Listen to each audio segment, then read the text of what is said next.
আসসালামু আলাইকুম।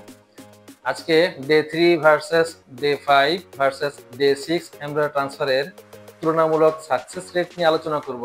আমি সিনিয়র এমব্রয়ডারিস্ট আল মামুন।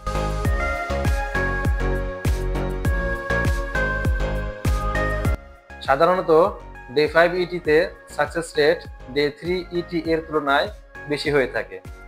আবার ডে 6 ইটিতে সাকসেস রেট ডে 5 এর তুলনায় কিছুটা কম। ডে 3 ভ্রূণকে বলা হয় ক্লিভেজ স্টেজের ভ্রূণ। এ অবস্থায় তার কোষ সংখ্যা হয় 6 থেকে 8টি। যাদের ভ্রূণ কম তৈরি হয় তাদের ডে 3 ইটি একটি কার্যকর বিকল্প হতে পারে। অপরদিকে যাদের বেশি ভ্রূণ তৈরি হয় তাদের ডে 5 ইটি বেটার সাকসেস রেট দিতে পারে। ডে 5 ভ্রূণকে বলা হয় ব্লাস্টোসিস্ট স্টেজের ভ্রূণ।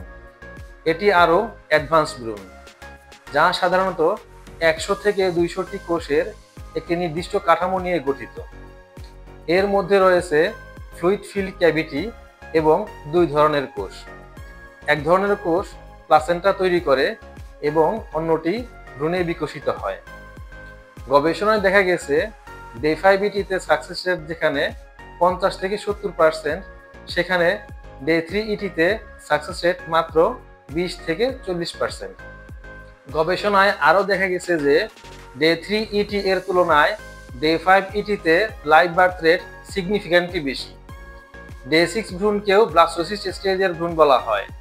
যে ভ্রূণগুলো একদিন দেরিতে অর্থাৎ ডে 6 এ ব্লাস্টোসিস্ট স্টেজে পৌঁছায় তাদের সাকসেস রেট ডে 5 ইটি এর তুলনায় কম হয়ে থাকে।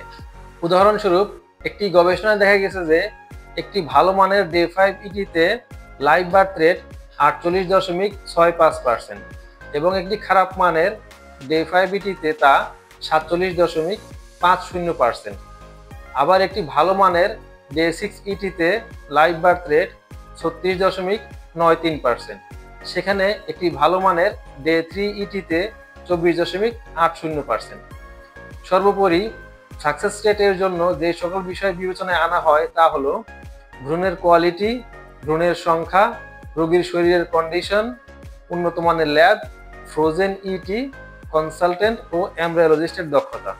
ধন্যবাদ।